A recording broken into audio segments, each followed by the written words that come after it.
देश की राजनीति के साथ साथ बिहार की राजनीति भी गर्म हो चुकी है। अगर देश की राजनीति की बात करें, देश में राजनीतिक हलचल हो तो बिहार का नाम ना आए ये उचित नहीं है, क्योंकि बिहार एक ऐसा राज्य है जो लोकसभा सीट के लिए भी जाना जाता है और यहाँ की हलचल देश की हलचल में काफ़ी अहम भूमिका निभाती है। अभी जो भी देश में हलचल चल रहा है, आज हम उस पर चर्चा करेंगे। अभी हम मौजूद हैं जदयू के जिला कार्यालय, रोहतास जिला कार्यालय में। हमारे साथ जिलाध्यक्ष के साथ साथ और भी लोग मौजूद हैं। इन पर चर्चा करेंगे कि अभी जो वर्तमान स्थिति है बिहार की और राज्य की, आगे क्या होगा बिहार का। तो हमारे साथ जिलाध्यक्ष हैं, हम उनसे जानेंगे कि अभी जो वर्तमान स्थिति है देश की, खासकर इंडिया गठबंधन को लेकर, इस पर क्या कहना है इनका। अभी माननीय मुख्यमंत्री नीतीश कुमार जी के द्वारा कई महीनों से एक पहल किया जा रहा है कि एंटी बीजेपी के अलावे जितने दल हैं सब दल को एक किया जाए, और इस क्रम में 28 दलों की 2 बार मीटिंग हो गई। अभी हाल में बम्बई में मीटिंग हुई है और एक पॉजिटिव संकेत मिल रहा है। यह संकेत मिल रहा है कि आने वाले 24 के चुनाव में अगर इंडिया गठबंधन कामयाब होगी और मोदी सरकार को पीछे हटना पड़ेगा, हो सकता है कि मोदी सरकार भी चली जाए, इसकी गारंटी मैं करता हूँ। अभी इंडिया गठबंधन में किसी का भी चेहरा मुख्य चेहरा बन के सामने नहीं आ रहा है, खासकर प्रधानमंत्री को लेकर। तो क्या ऐसे में कितना आगे बढ़ पाएंगे हम? ऐसे देखिए, इंडिया गठबंधन में जो है किसी एक चेहरा को अभी सामने नहीं लाया जा रहा, इसलिए कि पहला टारगेट है कि मोदी सरकार को हटाया जाए केंद्र से। जब इस लड़ाई को हम जीत जाएंगे, जो हमारा मकसद है वह पूरा हो जाएगा, फिर यहाँ जो नेतृत्व तय करेगा। ऐसे हमारे बिहार के मुख्यमंत्री माननीय नीतीश कुमार जी के पहल पर यह कार्यक्रम चल रहा है और देखा गया है कि माननीय नीतीश कुमार जी जो हैं आज के परिवेश में, इन पर न परिवारवाद का कोई मामला बनता है और न कोई आर्थिक भ्रष्टाचार का मामला बनता है।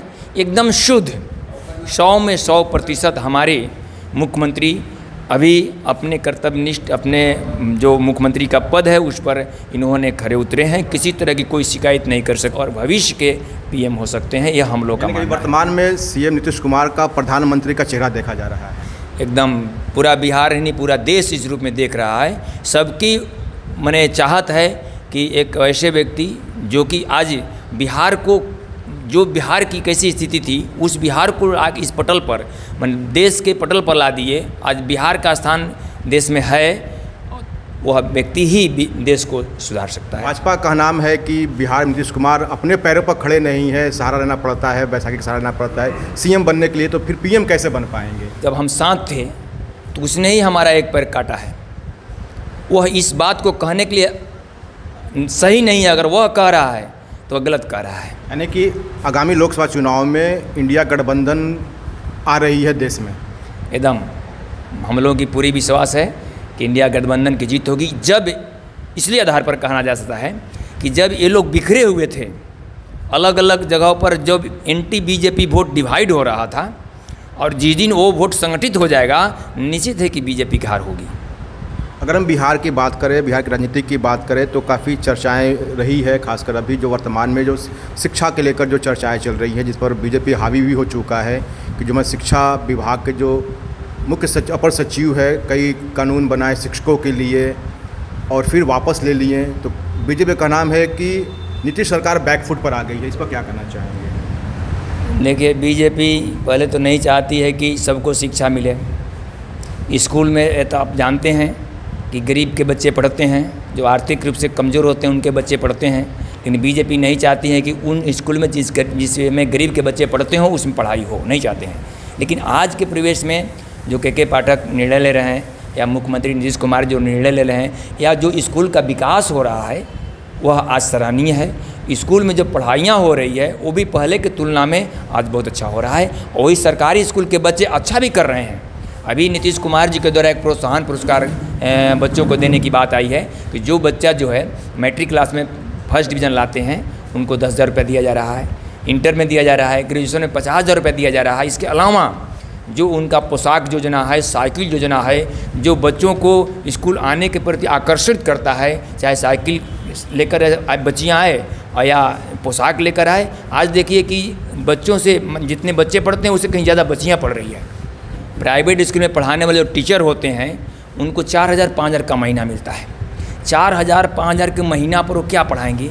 सिर्फ वहाँ पर ड्रेस है, सिर्फ वहाँ पर टाई बेल्ट है, सिर्फ वहाँ पर फोकस है, बाकी उसके अंदर जाइएगा तब पढ़ाई ना। हम तक एक प्राइवेट स्कूल की बात करते हैं, एक प्राइवेट स्कूल में गए जो कि और डेहरी का, अगर नाम नहीं लेना चाहते हैं, वहाँ के एक 8 क्लास के स्टूडेंट से पूछे कि क्या वह पढ़ता है कि ट्रांसलेशन बताओ, नहीं है बताया। सोचिए, तब उससे पढ़े कि वह पढ़ता है, तो भी वही रीड कह दिया, जबकि ही रीड्स होना चाहिए। तो जो 8 क्लास के बच्चा इंग्लिश स्कूल में पढ़ता है उसको एक सिंपल, वह पढ़ता है, ट्रांसलेशन का पहला सेंटेंस होता है और उसको नहीं बता पाया तो क्या बात करते हैं? कहीं ना कहीं सरकारी स्कूल की स्थिति बदतर है, जिसकी वजह से प्राइवेट को बढ़ावा मिल रहा है। सरकारी स्कूल की स्थिति बदतर नहीं है, लेकिन प्राइवेट स्कूल या लोगों के दिल दिमाग में एक ऐसा बन गया है कि सरकारी स्कूल में पढ़ाई नहीं होता। आज के डेट में नहीं होता था, सरकारी स्कूल में पढ़ाई नहीं होता था, आज के डेट में सरकारी स्कूल में पढ़ाई हो रहा है। और सरकारी स्कूल में पढ़ाने वाले टीचर कहीं प्राइवेट स्कूल से अच्छे हैं पढ़ाने के मामला में। हमारे साथ एक महिला नेत्री भी हैं जदयू की, उनसे भी जानेंगे कि बिहार में महिलाओं की स्थिति क्या है। महिलाओं की स्थिति बहुत अच्छी है। माननीय मुख्यमंत्री नीतीश कुमार ने 50% आरक्षण देकर महिलाओं को आगे बढ़ाने के काम किए हैं, क्योंकि आज महिलाओं को नर्स में, आशा में भर्ती कर सब महिलाओं को आगे किए हैं। क्योंकि महिलाओं पहले घर में रहती थी, आज बाहर निकल कर खुद अपने काम अपने कर रही हैं, किसी को सहारा नहीं ले रही हैं, करने के मजबूर है। सबसे ज़्यादा तो जीविका को बढ़ाने के काम किए हैं। जीविका लोग घर घर जाकर जीविका चलाने के काम कर रही है, जो कि हर गरीब की महिलाओं सूद पर पैसा लेती थी, आज वो अपने से खुद जमा कर रही है, अपने से निकाल रही है। बहुत जीविका इसी में खुश रह रही है। महिलाओं के लिए बहुत काम किए नीतीश कुमार, और आगे महिला को हौसला भी बुलंद किए हैं। चुनाव में भी आगे बढ़ाने के भी काम किए हैं। हमारे साथ नेहा नटराज भी हैं, महिलाओं के लिए काफ़ी आगे आती हैं और बढ़ चढ़ कर हिस्सा लेती हैं, तो उनसे भी जानेंगे अगर हम शराबबंदी की बात करें बिहार में तो इससे महिलाओं को कितना फ़ायदा हुआ। तो मैं कहना चाहती हूँ, शराबबंदी से हम महिलाओं को बहुत ही मतलब खुशी कहिए या जो भी कहिए, भलाई हुई है।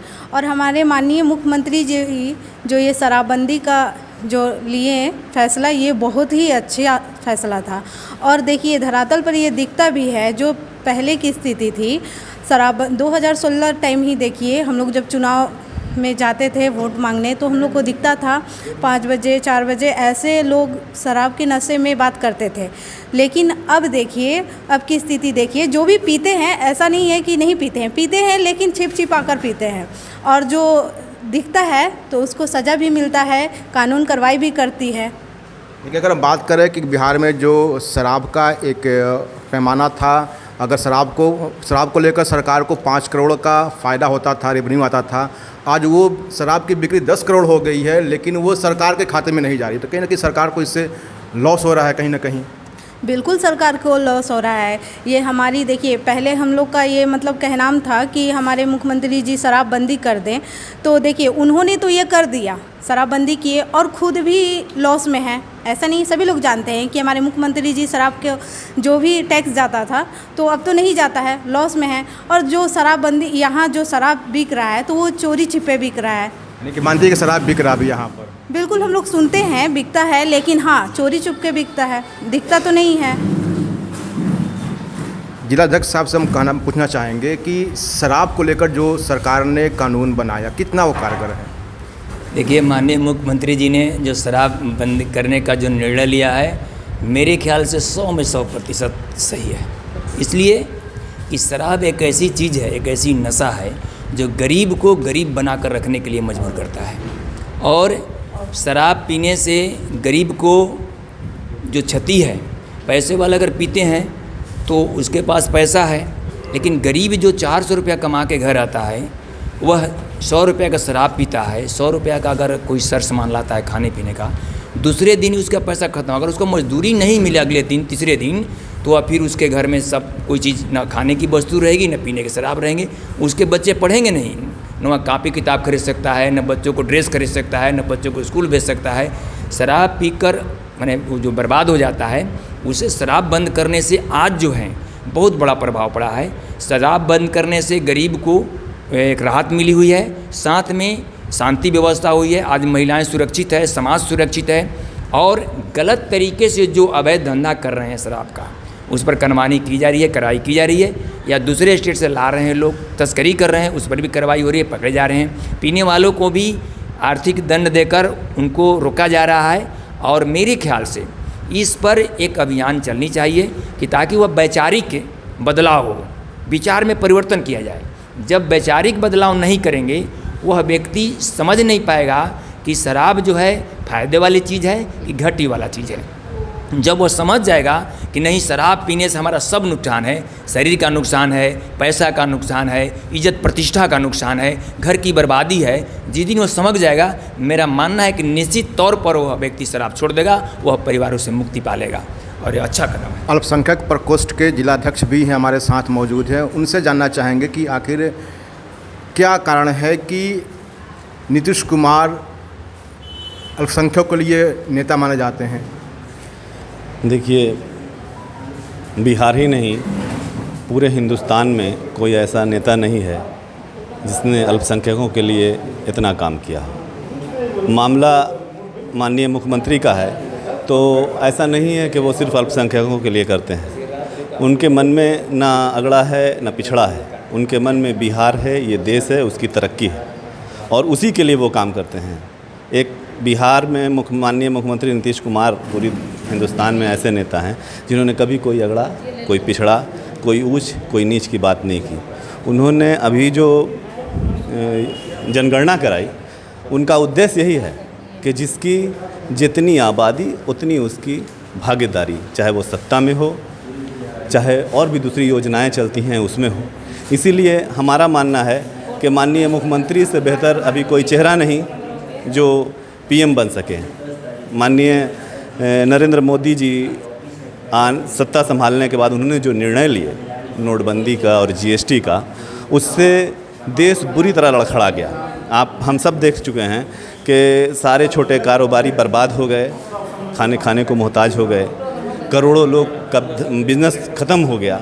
इसलिए मेरा मानना है कि माननीय मुख्यमंत्री से बेहतर कोई पीएम का चेहरा नहीं है और उनसे बेहतर कोई व्यक्ति नहीं है जो इसको संभाले। अध्यक्ष साहब, ऐसा कहा जाता है कि या हर पार्टी, जदयू हो गई, राजद हो गई, कांग्रेस हो गई, वो कहती है कि भाजपा नहीं चाहती है कि देश में जनगणना हो। क्या कारण है? जातीय जनगणना माननीय नीतीश कुमार जी का पहल है, और इन्होंने बिहार में जो आरक्षण दिए हैं, जबकि बाबा साहेब अम्बेडकर ने गरीबों को, अति पिछड़ा को, एसटी एससी को आरक्षण की बात अपने संविधान में किए हैं, लेकिन विधानसभा और लोकसभा में तो मिल रहा है, लेकिन पंचायती चुनाव में नहीं मिल रहा था। जिस काम को माननीय नीतीश कुमार जी पंचायती चुनाव में भी एकल पद पर भी आरक्षण देने का काम किए हैं, जिसमें अति पिछड़ा और दलित, महादलित को आरक्षण का लाभ मिल रहा है। और आरक्षण अगर जातीय जनगणना नहीं हो तो यह पता नहीं चलेगा कि किस जाति की कितनी संख्या है। तो संख्या जब मालूम नहीं होगा तो कितने अनुपात में उसको आरक्षण मिलना चाहिए, यह कैसे पता चलेगा। और हो सकता है कि जातीय आधारित जनगणना नहीं हो तो आरक्षण लाभ को भी ख़त्म कर सकती है। और एक चीज़ मैं कहना चाहते हैं कि जातीय जनगणना करके ही जातीय आधार पर जो आरक्षण है उसको बचाया जा सकता है। और जब तक आरक्षण नहीं मिलेगा अति पिछड़ा समाज को या दलित महादलित समाज को, तो उसके लोग प्रतिनिधि तो नहीं कर पाएंगे, न मुखिया बनेंगे, न बीडीसी और न जिला परिषद। एक बात कहना चाहते हैं आपको कि देखिए, पैक्स में आरक्षण नहीं है, पैक्स में आरक्षण नहीं है। पूरे बिहार में दलित और महादलित, एसटी एससी के मात्र 3 लोग जो हैं पैक्स अध्यक्ष हैं, जबकि 8,500 मुखिया का पद है। 8,500 मुखिया के पद में मात्र 3 लोग पैक्स अध्यक्ष बनते हैं। उसी तरह से अगर पंचायती चुनाव में भी आरक्षण नहीं मिलेगा तो अति पिछड़ा और महादलित के लोग मुखिया बनेंगे, न जिला परिषद न जिला अध्यक्ष बन पाएंगे। इसलिए आज भी ज़रूरत है वे वर्ग, वे तबके, उस समाज के लोग जो आर्थिक रूप से कमज़ोर हो, गरीब हो, अति पिछड़ा का हो या एसटी एससी का हो, उन लोगों को आरक्षण मिलनी चाहिए। आरक्षण के आधार पर उसको समाज की धारा में जिस स्तर पर नीचे उसको ऊपर उठाया जा सकता है, इसलिए आरक्षण जरूरी है। यह काम नीतीश कुमार जी कर रहे हैं और हम लोग भी चाह रहे हैं कि आरक्षण मिले और वह समाज आगे बढ़े। लेकिन ऐसा क्यों होता कि जब नीतीश कुमार महागठबंधन में होते हैं तो मोदी की बुराई करते हैं, जब बीजेपी में चले जाते हैं तो आरजेडी की बुराई करते हैं, तो क्या समझ नहीं पाए हैं नीतीश कुमार अभी तक? देखिए, एक चीज़ जान लीजिए, हम लोगों के मुख्यमंत्री नीतीश कुमार जी किसी की बुराई नहीं करते हैं। ये आज बिहार को ठीक करने के लिए, बिहार को आगे बढ़ाने के लिए आज सत्ता में हैं, लेकिन समय समय पर दोस्त बनकर अगर धोखा देने का जो काम करते हैं उससे ये मतलब परेशान है। पिछले चुनाव में भारतीय जनता पार्टी के साथ गठबंधन था और भारतीय जनता पार्टी 73 सीट जीतती है और ये 43 पे चले आते हैं। यह साफ देखने को मिलता है कि भारतीय जनता पार्टी अपने उम्मीदवार को चिराग पासवान के पार्टी से खड़ा कराकर इनके जदयू के जितने भी उम्मीदवार थे उसको हराने का काम किया है। यह छिपा नहीं रह गया। फिर वही व्यक्ति जो कि बीजेपी का था फिर बीजेपी में वापस आता है और फूल माला के साथ स्वागत किया जाता है।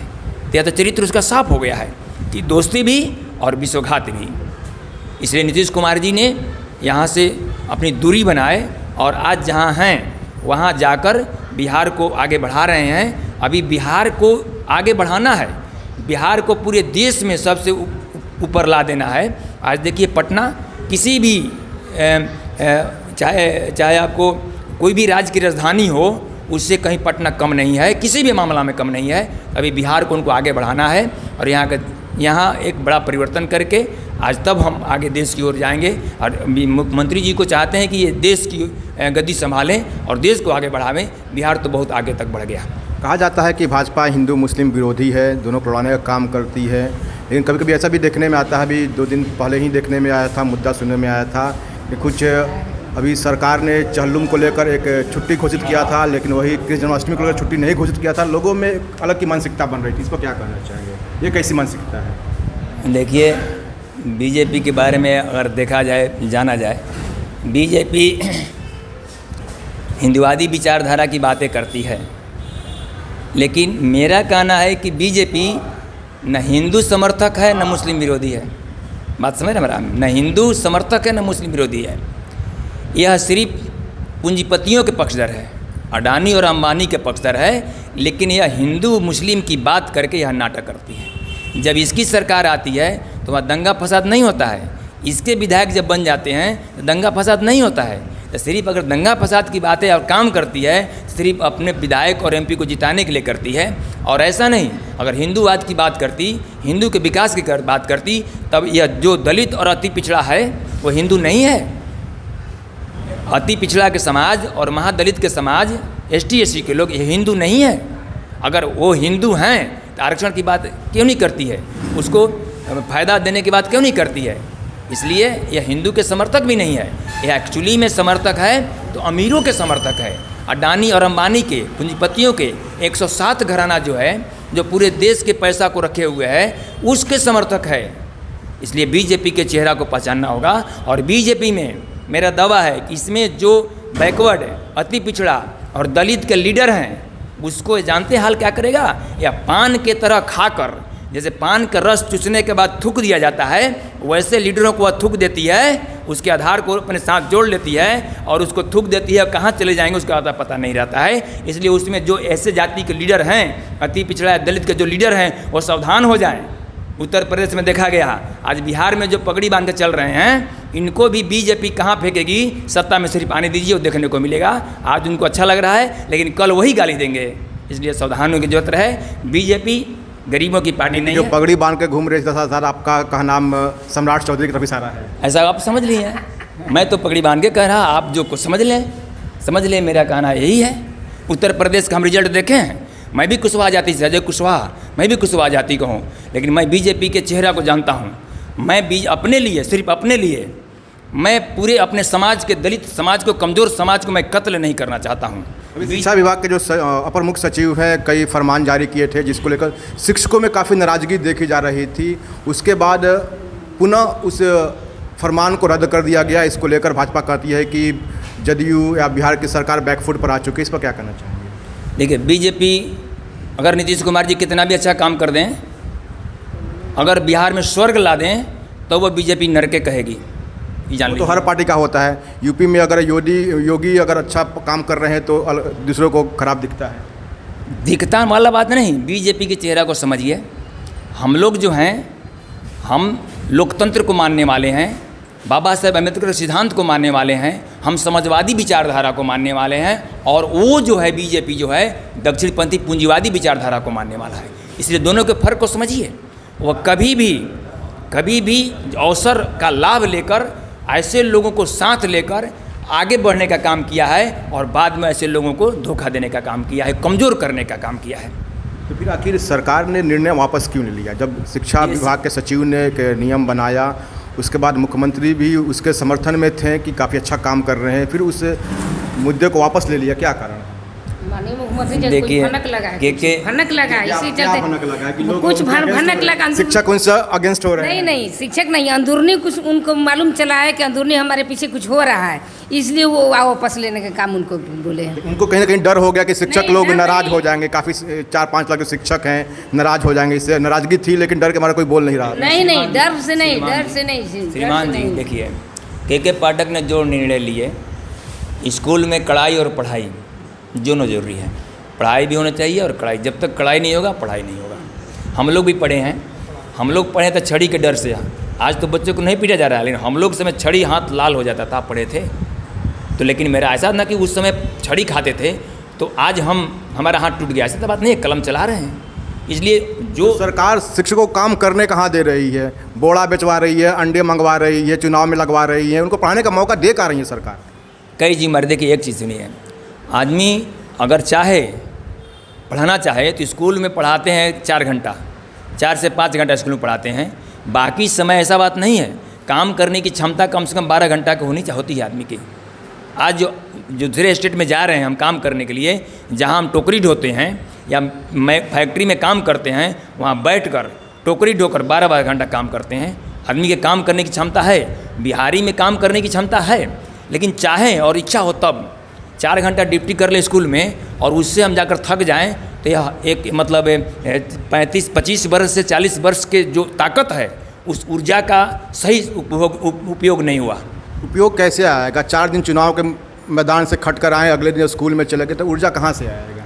सर 4 दिन चुनाव तो हमेशा होता नहीं है। चुनाव का समय सीमित होता है, चाहे विधानसभा का चुनाव है, लोकसभा चुनाव हो, बहुत सारी जिम्मेवारी है। लेकिन एक चीज़ है कि शिक्षकों को इन सारी जिम्मेवारियों से रोका जाना चाहिए। शिक्षकों का एकमात्र काम स्कूल में पढ़ाई करना होना चाहिए। लेकिन बात है कि शिक्षक अपने सही भावना से, सही विचार से उन बच्चों को पढ़ावे, और वो बच्चे को अपना बच्चे समझे और उसको पढ़ावे और देश को आगे बढ़ावे। वो कैसे पढ़ाएंगे? वो शिक्षक अपने ही बच्चों को प्राइवेट स्कूल में भेजते, तो सरकारी में कहाँ से पढ़ाएंगे? आप ही के राज्य में ऐसा ज़्यादा देखने को? देखिए, सब जगह तो नहीं होता है, लेकिन बात ज़रूर है। शिक्षक अपने बच्चों को सरकारी प्राइवेट स्कूल में पढ़ते हैं, लेकिन शिक्षक भी अब एक हवा बन गया है, एक ऐसा माहौल बन गया है कि प्राइवेट स्कूल में अच्छी पढ़ाई होती है।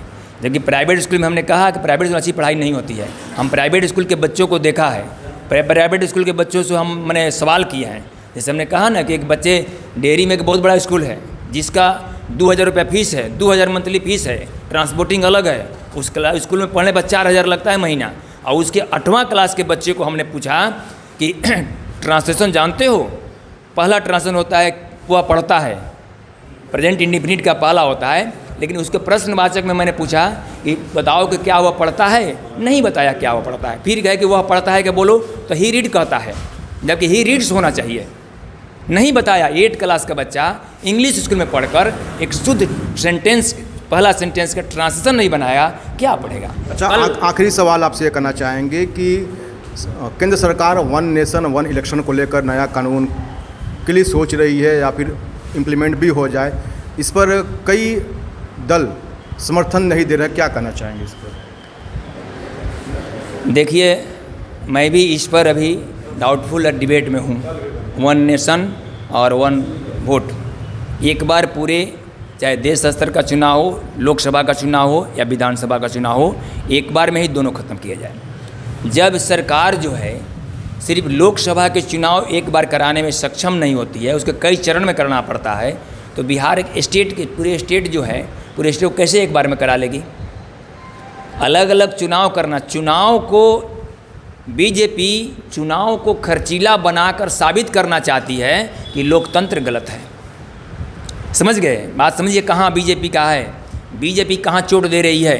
भारतीय जनता पार्टी पूरे देश के वैसे लोग जो इस बात को, इसके चाल को नहीं समझते हैं, वो सोच रहे हैं या कन्विंस कर रहे हैं कि चुनाव से ही देश की गरीबी बढ़ रही है, चुनाव ही एक बड़ी समस्या है। लेकिन वास्तविक में नहीं, बीजेपी चाह रही है कि वह इसके चुनाव को खर्चीला बता के, चुनाव को महंगा बता के हम लोकतंत्र को, जो संविधान को बदलें, उसका नियत वहाँ है, चोट वहाँ देना है। इसलिए साबित करें। और वो एक बार में चुनाव कराने की बात कर रही है, दूसरा कोई मसला नहीं है बीजेपी का। अभी आपने साफ सुना कि केंद्र की सरकार आरक्षण विरोधी है और इन लोगों का कहना है कि अगली जो महागठबंधन की सरकार बनेगी उसमें नीतीश कुमार मुख्य चेहरा होंगे और प्रधानमंत्री के चेहरा होंगे। इन्हीं सब बातों के साथ मैं रमेश मेहता।